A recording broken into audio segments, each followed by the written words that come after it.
Hi, Phil. Anything new in the National Post? Well, the paper just celebrated its first anniversary, but I think they're getting carried away. How so? Well, look what they're putting on page 3. Conrad Black in a bikini.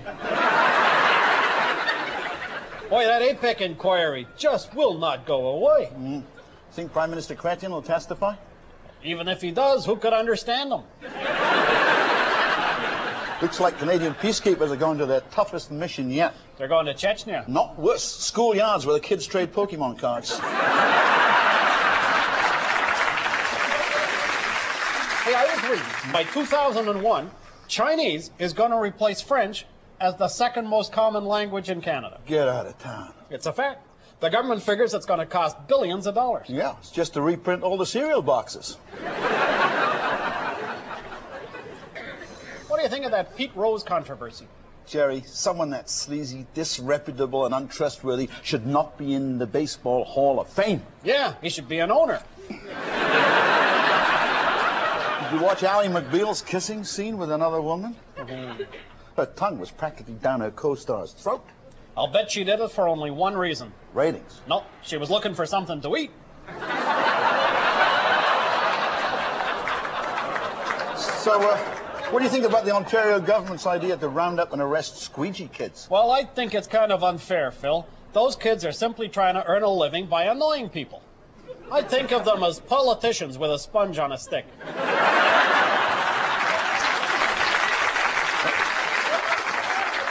Newfoundland's extending hours on New Year's Eve so bars can stay open 42 straight hours. Oh, yeah, you gotta leave it to Newfoundlanders to figure out how to cram 42 hours of drinking time into 24. Hey, Jeff, we should be getting back, you know. It's only 4:30. We got lots of time. No, your watch is slow. It's 5:01. Oh, geez, what are we standing around for? Let's go up and sign out. Right. Got your cards?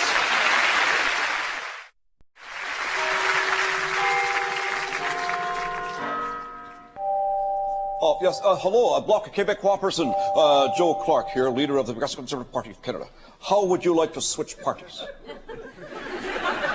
Yes, bonjour. Could I have a moment of your time? Joe Clark, sit best, have a nice day, yes. Bonjour, comment ça va, my little separatist? Fine. Hello, I was wondering if you had considered the merits of switching from the boring Bloc Party to my dynamic Progressive Conservative Party of Canada. Oh, gee, Anglais, how dare you even suggest such a crazy idea? I would rather be eaten by wild animals. I spit on such a thought. Is that a yes or a no? Hello, Bloc person? Wayne? I'd like to talk to you about switching to the Progressive Conservative Party of Canada. We're an exciting party, and I'm hoping to get some Bloc members to team up with my Western juggernaut so we can surround Ontario. It's a little Progressive Conservative joke. Wayne? If you join right now, you'll get a special premium gift, a set of steak knives. Pretty neat, eh? Not only that, you'll get a nifty Progressive Conservative Party of Canada membership card, which is good for $10 off your next purchase of a set of screwdrivers at the High River Hardware Store. I bet you want one of these babies, don't you? Yes, yeah, we. And if you join the Progressive Conservative Party, I want you to know that you'll be joining an up-and-coming party. Not like that old Bloc Party, which, let's face it, is a bunch of separatist-obsessed Looney Tune ex-car salesmen with bad haircuts. Mind you, this haircut is quite fine. I mean that to be out of the way. May we, yes. You don't have a clue what I'm saying, do you? Wayne? You're married to a horse, aren't you? Wayne? Well, merci, bonjour, good, merci, buckets, thank you, goodbye. Yes, have a nice day. Well, that's another superb day's work. Life is good.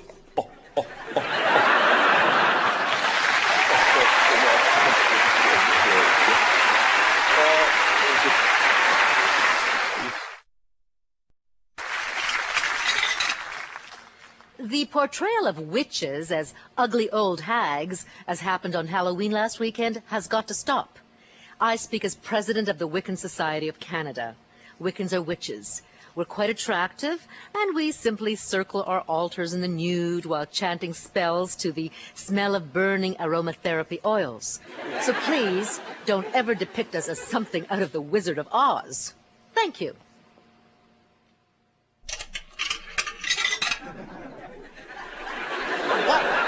is she on about? Wiccan schmicken!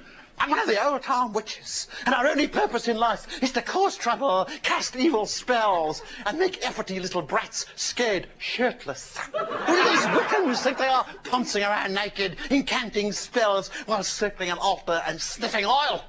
To me, that sounds like a Tupperware party for the criminally insane. These suburban feminist, Joni-come-lately Wiccans are ruining our image, trying to turn us into little Miss Goody Two-Shoes. Well, we're not. We're evil, and we're proud of it. Never forget who knocked off Snow White. And she had it coming, the prissy little pitchy chick. Suck up. So be warned. You Wiccans try and change that. You leave me and my girls with no choice.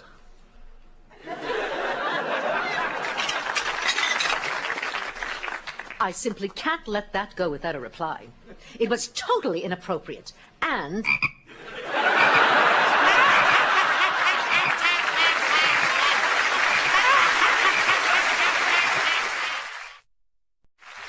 The following is a message from ING Bank. Okay, who is the Ing Bank for? It's for people who want to save time and money. And who doesn't? Only morons and people from New Brunswick. The Ing Bank is just like any other bank, except it has no branches, offices, or staff. Just me. Even I don't have an office. That's why you always see me walking in the street for no apparent reason. How does the Ing Bank work? You give me your money, and I keep it. Right here in my pants. And at the Ing Bank, you're earning high interest, and I won't make you pay service charges. That's because I keep your money. High interest, no service charges, I keep your money. Call 1-800-ING Bank. Save your money in my pants.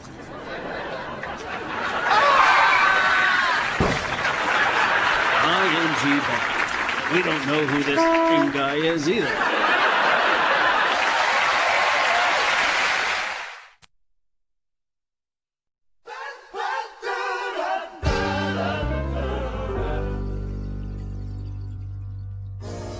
This is New York City, the most electrifying, dynamic, culturally stimulating metropolis outside of Guelph, Ontario. Its streets are teeming with urban vermin, like gangsters, thugs, bank vice presidents. It's also home to the biggest egomaniac on the planet. Me, Donald Trump. I want to buy a little place where I can get away from it all. Well, Mr. Trump, my aunt just came back from Florida. That's it. Good idea. Buy Florida. Now, about your decision to get into politics. Well, before I commit, I need advice from the keenest, most insightful person around. An intelligent, strong, forceful statesman, experienced in leading a party. Someone who understands the political system inside out. Mr. Trump, you are talking about the very man who is waiting to see you. Hello, Ball. I'm Preston Manning, leader of the Reform Party.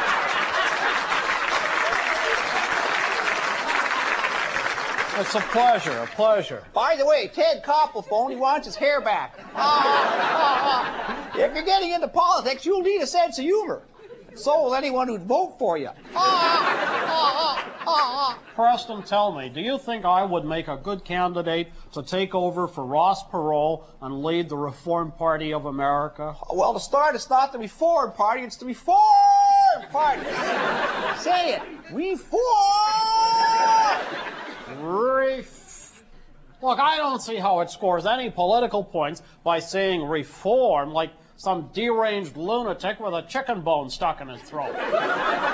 You know, you could be right. But it sure is fun to say reform! I need some practical advice. Well, Donald, you have to be willing to make personal sacrifices in order to help your party. Like what? Well, I'm currently getting testosterone injections in hopes that it'll give me a man's voice. But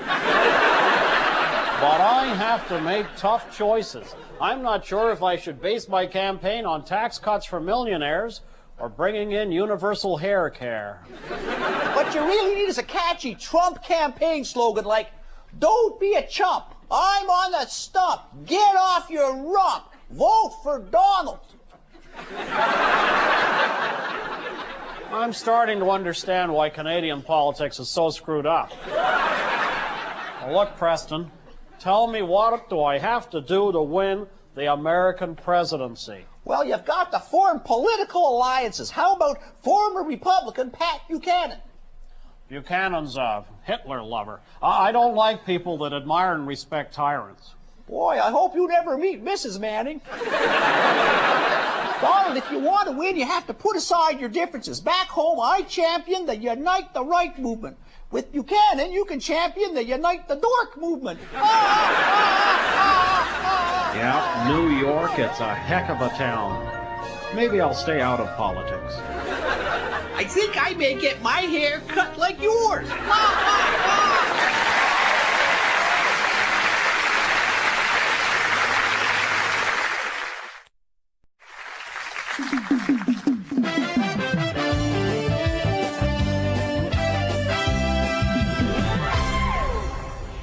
Hello, I'm Lisa Polk. And I'm working alone tonight.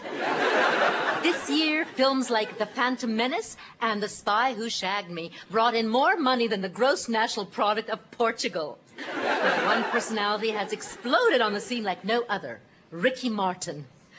Ooh, just saying the man's name makes me moist. Entertainment Nightly is lucky enough to have a live hookup with Ricky Martin in his hotel room in Miami. Ricky? Are you there, Ricky? What? Who is that? Who is calling me? It's Entertainment Nightly. I'm looking for Ricky Martin. So stop looking. This is me. You're Ricky Martin? I'm his father, Ricky Martin Sr. Now, I thought Ricky Martin was Latino. Before he was Ricky Martin, he was Ruben Moskowitz. We lived on Van Horn Avenue in Montreal. Your son is the one who sings La Vida Loca? Loca, schmoka, my son, the little yutz. He stole that song from me. I find that hard to believe. I prove it.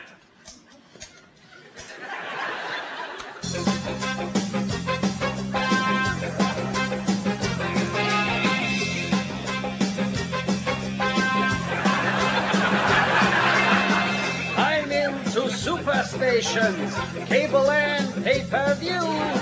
I'm not an outpatient, just a happy, healthy Jew.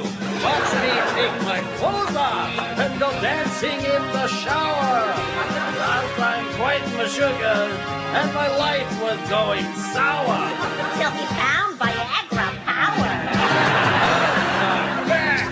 Boy, I'm living la vida old guy. Sitting in the park, I'm living la vida old guy. Playing cards all day, eating pastrami on rye, getting tuckered out. I'm living la vida old guy, living la vida old guy. Woke up in Miami in a funky cheap condo. I take my heart pills daily, cause I'm moving kind of slow. Outside, backside, boy, living la vida old guy. Sitting in the park, I'm living la vida old guy. Playing cards all day, eating pastrami on rye, getting tuckered out. I'm living la vida old guy. Living la vida old guy. Living la vida old guy. Oi!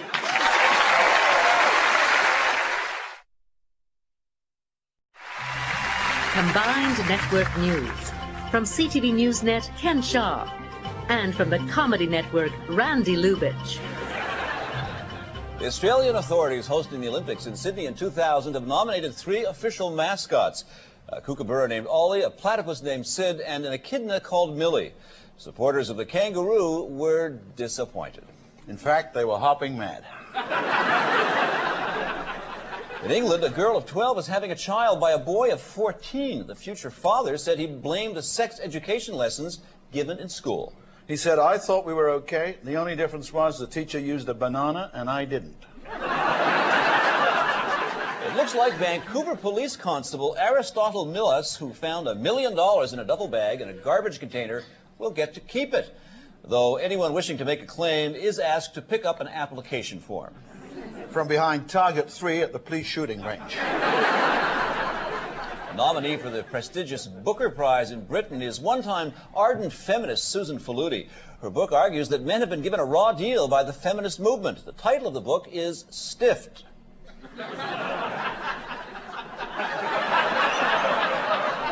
I can't top that. The dress Marilyn Monroe wore when she sang Happy Birthday to President John Kennedy has been auctioned for $1.8 million. Can you imagine what it was worth when she was still in it? A thief has demanded a $100,000 ransom for a video showing Michael Jackson playing with his son. I'm not touching that one either. Nelson Rees, an NDP member of Parliament, wants all the GST paid on beer sales to go to Canadian hockey teams. Nothing like the ordinary Joe paying a tax he didn't want to pay to support teams he can't afford to see.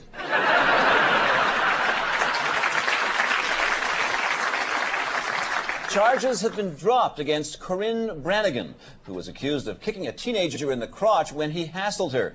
Rumors say she's going on to a new career in Hollywood as a casting director. For the TV show The Sopranos. And that's it from Combined Network News.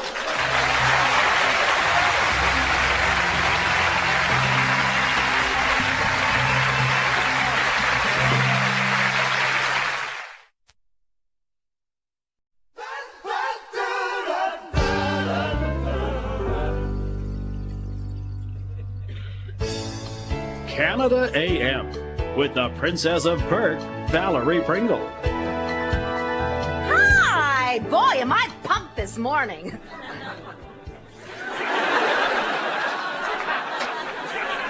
Well, this Tuesday, Finance Minister Paul Martin brought out his budget update. Well, Paul Martin joins me from Ottawa. Good morning, Valerie. Okay, let's talk about your little budget update. Now, you're planning to increase healthcare funding after many years of cuts. Why? If we don't, by next election, most of our voters will be dead. Will you be increasing healthcare funding enough to make a difference? Absolutely. With the increase, many hospitals will now actually have doctors. Okay, let's look at taxes. Taxes. Tax, tax, tax. And that rhymes with max. And we're taxed to the max. And them's the facts. Tax, tax, tax, tax, tax. Valerie, you've got to cut down on the caffeine. With the government projecting a multi-billion-dollar surplus, well, what kind of tax savings are Canadians looking at? Under my comprehensive, complex, extensive plan of tax reform, each Canadian is looking at a whopping savings of 46 cents. Well, that's hardly worth it. Valerie, have you ever been audited? Like I said, it's a great idea. Now, Mr. Martin, will you be cutting personal income tax? Cutting personal income tax? No. Well, the Canadians are fed up with the government taking an arm and a leg in taxes. Oh, an arm and a leg tax. Well, I like it. I like it. All right. Like one final question, Mr. Martin. How are you going to deal with the national debt? I have found a way to totally eliminate it in less than a year.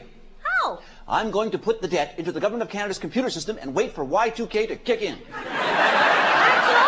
Bye-bye.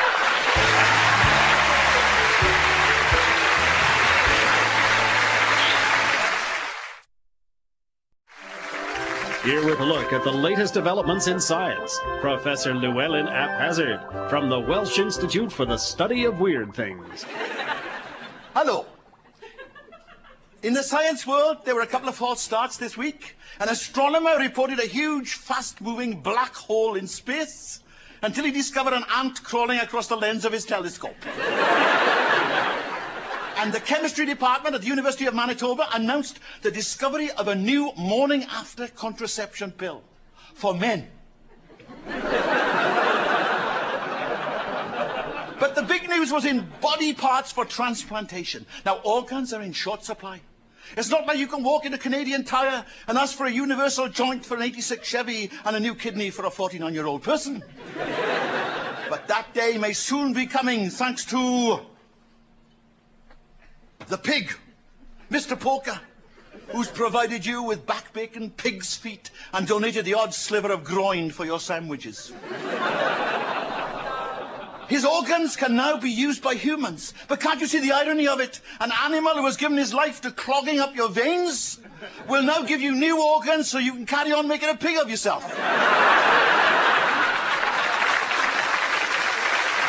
How can scientists do this? By breeding designer pigs. They insert a human gene into the DNA of a pig, inject it into the pig's eggs, and by the third generation, you have Porcus homo, whose parts will not be rejected by the human body. You can have hooves, and your body will be too stupid to know it. Now, when you look at these two kinds of pigs, you can always tell which is which. The pig is rooting among the garbage for food. The Porcus homo sits in a corner bitching about the service. Now,